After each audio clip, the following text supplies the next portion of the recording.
back to the channel. My name's Tanya. I am a doctor, lawyer turned homeschool mom of 3 kids ages 11, 7, and 6.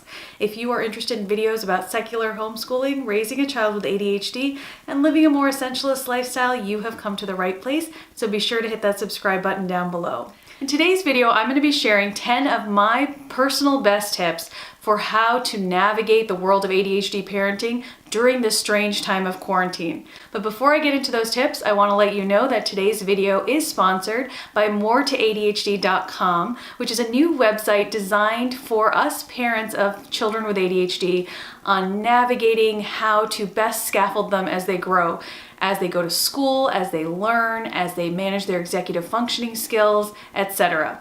The website also offers a subscription to a magazine called Attention, so definitely check my links in the description box down below and explore the website on your own. It has a wealth of video resources as well as articles that can be very, very helpful to all of us. I've been exploring it myself and taking notes along the way, so I think it's a worthwhile resource for you to check out. Again, that's moretooadhd.com. Getting back into the topic of this video, I want to share 10 tips, 10 practical tips that I have developed just in my own experience as a mom of a son with ADHD in how to best get through this strange time that we're all living in right now. Quarantine and the pandemic has really changed the normal course of our days, whether or not you are a homeschooling parent or a parent who typically sends their child to school. Whether you are a working parent or a work from home parent, your day has been upended by the pandemic, and so has the life of your child. And just to reiterate, these tips are my own personal tips. They are not from moretooadhd.com, though certainly on several of these websites you will see similar tips reiterated. My first tip is a very simple one, but probably hard to achieve. It is to start with who you are and what you have. The temptation when we learn that our child has ADHD or when like a new schedule is upended is to go to a book or go to a website and implement exactly what they say, to find a model schedule, a model routine, and implement that exactly. I would advise you not to do that. Sit down with your child, sit down with all your children and your spouse and figure out as a family, what are your values? What are your most important things? What are your essentials? What must happen in a day for you guys to feel fulfilled? What must not happen in a day for you to feel fulfilled? Do you want to protect your weekend time? Do you want to protect your nighttime? Do you want to schedule events for that time? Are you more introverted? Are you more extroverted? Figure out everybody's sort of input in what would make an ideal kind of weekday for you guys and work from there. Build off of who you actually are and who your child actually is, not some random schedule that a book has suggested to you or that an influencer has suggested to you, because my child and my family dynamic is going to be different than yours, and that's totally fine. Work with what you have. Decide how much time you have in a day to play with your children, to interact with them, to do chores, to monitor homework, etc., and then build from there. Don't try to force your life into like one mold, because we are all different and that is okay. Tip number 2 comes right off of tip number 1, and that is to build routines. When you think about your routines, build them based on your family values. So decide what your absolute essentials are. Is family dinner together an essential? Make that at a certain time every single day. Is family reader aloud an essential? Make that at a certain time every day. I do this thing called high five in the morning, where before my kids come downstairs, they have to give a high five to me to say that they have made their bed, put their clothes in the hamper, their pajamas, put on new clothes, cleaned up their bathroom area, and picked up 3 things from their room and put them away. And they come and they give me a high five, and it's just a nice little routine built in the morning. With ADHD, our kids have trouble with executive functioning. Executive functioning is basically creating a plan in your mind and seeing it through to execution. This first this, then that kind of stepwise thinking. And if they don't have that skill so strongly yet, you want to help build it for them. So that high five gives all my kids just that extra little help. It is that routine. They know exactly what the 5 is. They get to have a positive interaction at the end of it, and then they go start their day. So you're building in a little incentive, like you get to do this because it's regular, it's routine, it's easy for you to remember, and we get to have a good, cheerful start to our day.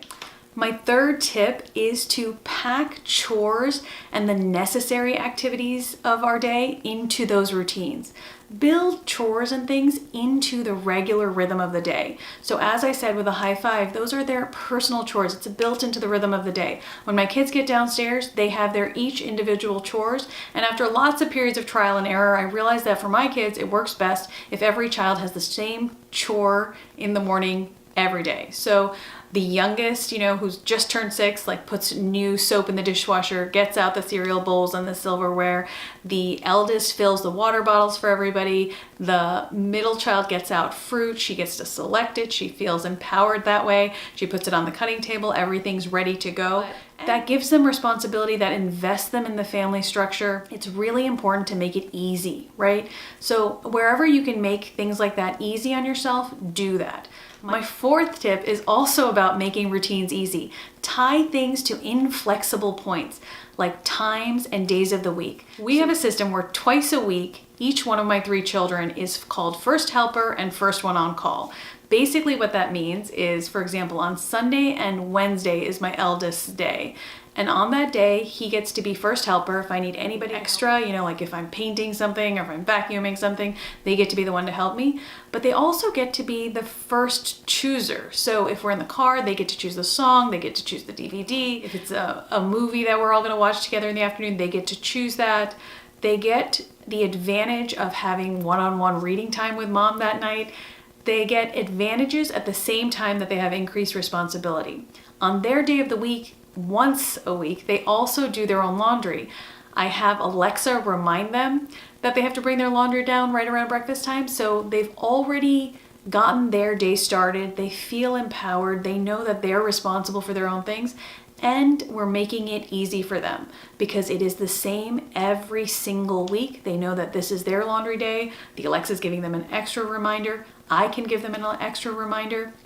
And as I've always said, with our kids with ADHD, do not be harsh if they forget. Give them a physical touch, like put your hand on their shoulder, make some eye contact, let them know, hey, it's your laundry day. I think it's your laundry day. Is it your laundry day? Anywhere where you can make it lighter, where you can be light about the request, the better. And give them that opening to be helpful, Give them a compliment. Hey, you did your laundry so well last week. I think today's your laundry day.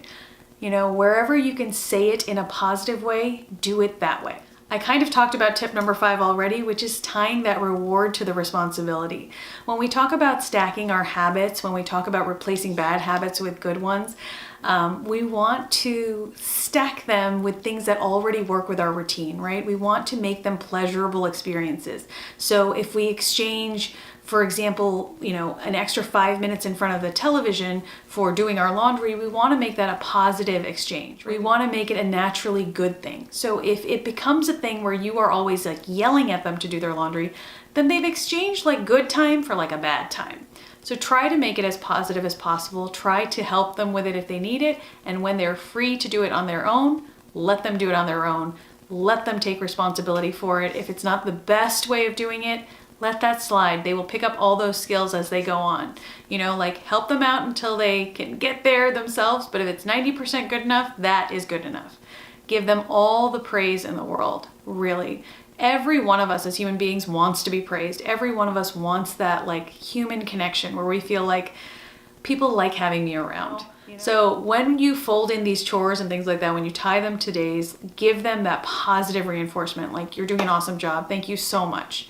And some parents I find have this reaction against saying thank you to your kids for doing their own jobs. I don't. I think it's great. I think that the more we can encourage each other as people, the better. I wish everybody would tell me I was doing a great job when I did laundry, don't you? My 6th tip is to create distinct zones, both physical and time-wise, for work and for play. Now, this is a bit of a controversial topic in the homeschooling community because a lot of homeschoolers homeschool all throughout their house, homeschool all throughout the day. They call everything homeschooling, including cooking and laundry and everything. In a way, that is true. I'm not talking about that. I'm talking about the sit-down work that has to get done.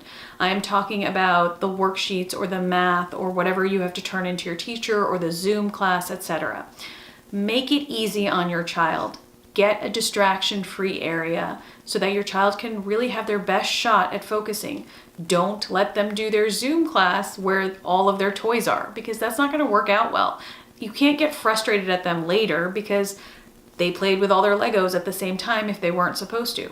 However, if your child can focus and play with their Legos at the same time, that's something to consider. Maybe give them a basket of fidgets or a basket of things to like help them, get through their lesson while they're there. But make it a controlled kind of environment so that they don't have siblings running in and out of there. They don't have extra jobs to do in the middle. Nobody's yelling at them to like put their laundry in the dryer, etc. in the middle of their classes. In the same way, create distinct work and play zones for you, where you schedule in the time to be with your children in a playful and fun way, and also the time to be with yourself or your spouse in a work way, because you need to let your kids know, particularly if they're home all the time, that, mommy works from home. From this time to this time is my work time and you cannot interrupt me. I think a lot of frustration arises when we don't set clear boundaries and then we expect people to magically know what they are. So set the boundary. You can have a simple sign like a ribbon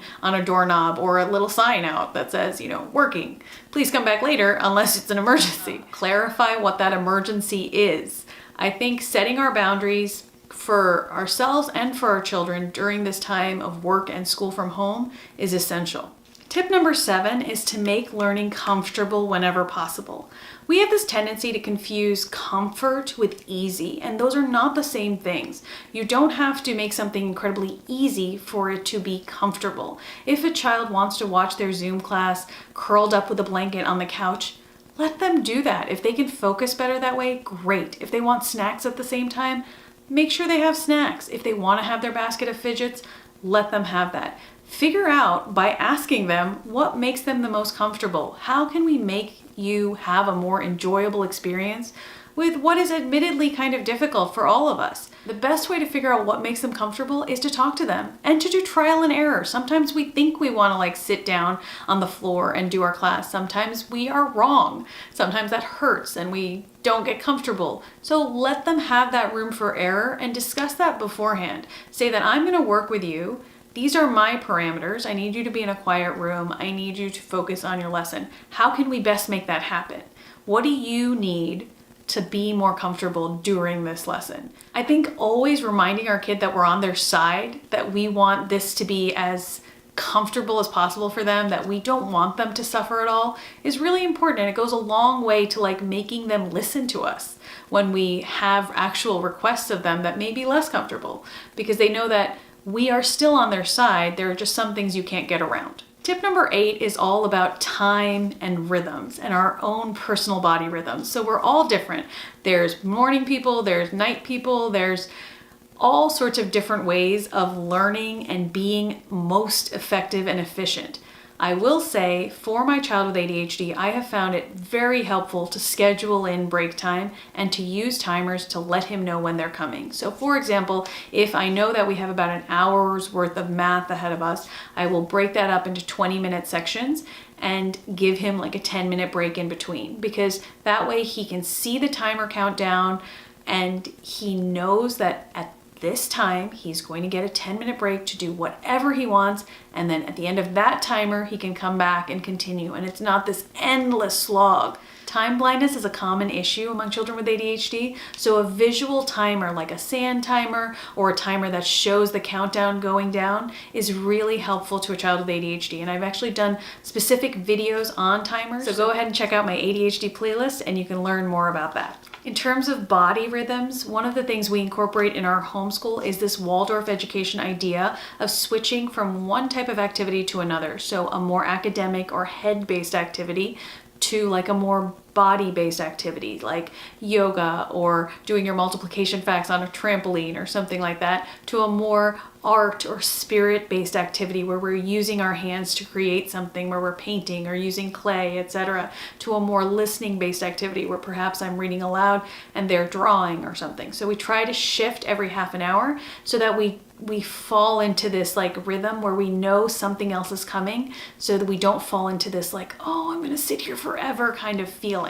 Tip number 9 is to get your child's input. We do not do this enough. I am guilty of it myself. Anytime you can ask their opinion, do it. If you're not sure, and you probably aren't a lot of the time, ask them what's wrong. Ask them how you can make it better. Ask them, if you could do this at any time of the day, when would you do it? We know it has to get done, but when would you like to do it? And try it out their way and see if that works. Some people do their math wonderfully at 8 o'clock at night.